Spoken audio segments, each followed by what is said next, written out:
Progress is the ubiquitous wheel on which traverses the ego of society, exemplifying this eternal facet that mankind has always thrived to improve its lifestyle, whatever the fabric of society is, through the process of design, was the British colonization of India in the 18th and 19th century.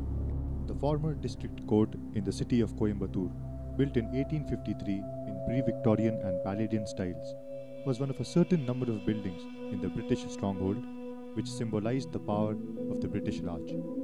Built by Tipu Sultan as a dormitory cum resting station for his horses and horsemen, its later function as that of a court acted as a social harness.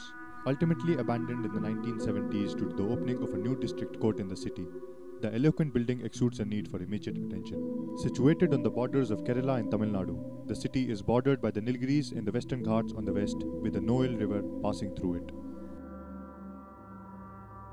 Situated in the heart of the city in the busiest area of the town, the Avinashi Road, the site has negligible contouring and a large floating population due to the nearby residential, commercial and public buildings. Adding to this, the site is well connected to both the major town areas and extra town settlements like the railway station, the municipal corporation building, Trichy and Cochin. Given Coimbatore's large industrial and public status, the city has a unique mix of regional and cosmopolitan population. This is reflected in the various socio-cultural and socio-economic statistics such as employment, land use, and the ethnic and religious orientation of the public. Though the major portion of the population consists of Tamils, there is a substantial amount of North Indians existing in the public circles. This provides for a unique blend in all sectors regarding the matters of the city. The climate of the site differs from the general tropic settlement, as is reflected in the marginally varying temperature, rainfall, and humidity statistics. Size and shape are to a building what a body is to its soul. The former family court has the typical spatial distribution of a pre-Victorian building with a colonnade running around an oval-shaped stack of rooms.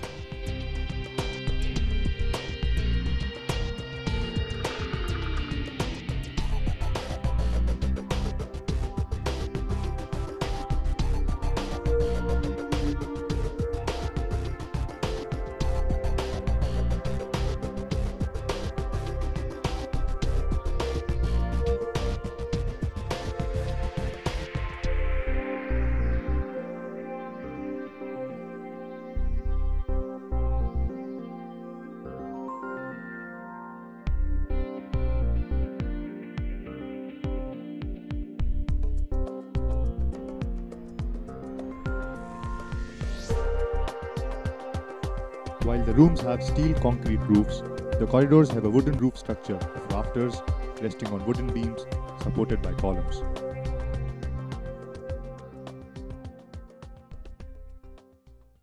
The west wing of the building, which housed the main court of the building in its functioning days, is a classic example of climatically responsive architecture, as is apparent from the exterior corridor provided to combat the harsh west sun.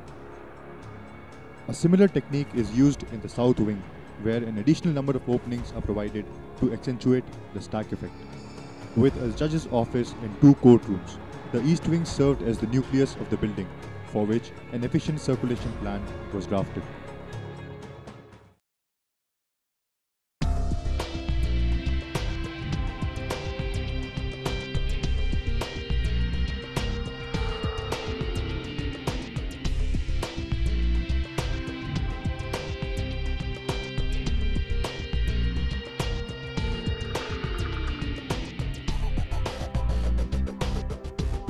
The wooden roof structure, which runs through all the wings, consists of an extensive arrangement of rafters over post beams fixed by meter joineries. Also, the ventilator jalis over the pitched roofs play a key part in the wind movement and temperature control of the building. The elevations reflect the building's true Palladian and pre-Victorian architectural character.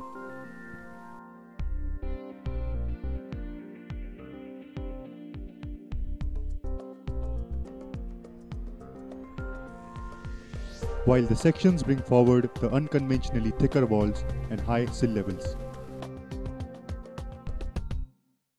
In the days when air conditioning was non-existent, this building, through its applied design principles, equipped itself to counter the harsh southern weather through the venturi effect and the stack effect, the two of many such principles. The building as an embodiment of fine architecture, apart from having well-functioning spaces, also presents to the viewer a treat in the aesthetic aspect through the paladin entrance, colonial arches, etc. Spatially speaking, it corresponds with the classic plan of a British law court.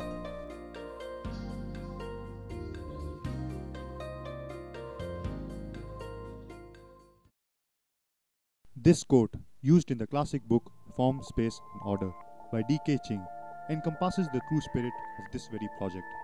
By definition, no analysis is complete without a succeeding commentary, and in the case of redesign through adaptive reuse, that very commentary is bound to initiate the redesign.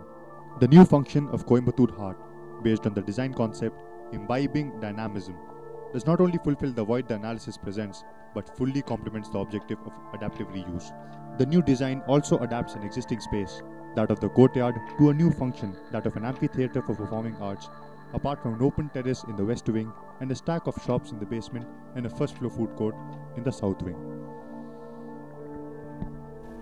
The dynamic nature of the new design means that the same space can house different shops at various points of time during the season, such as handicrafts, textiles, or any other exhibitory product up for sale.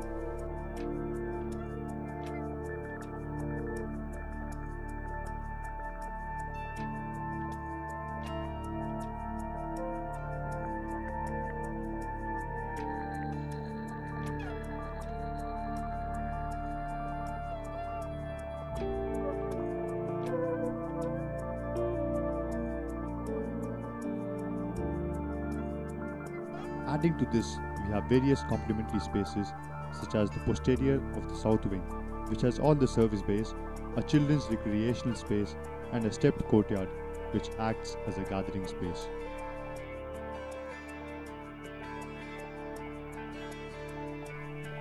Sustainability being one of the two key tools behind adaptive reuse has played a major role in our redesign. Techniques like creating wall openings in an existing wall, using earthen pots and vermiculite concrete in the roofs for temperature control, PSP foundation instead of the costlier conventional basement construction, rainwater harvesting system, photovoltaic solar panels in the south wing, and contemporary restoration techniques. The heart represents change. Barack Obama is the symbol of change in today's world. He says, and I quote, "Change is the propeller which pulls our world from the existing to the unimagined," unquote. What other dimension to look into for achieving this objective than our own culture, our own heritage?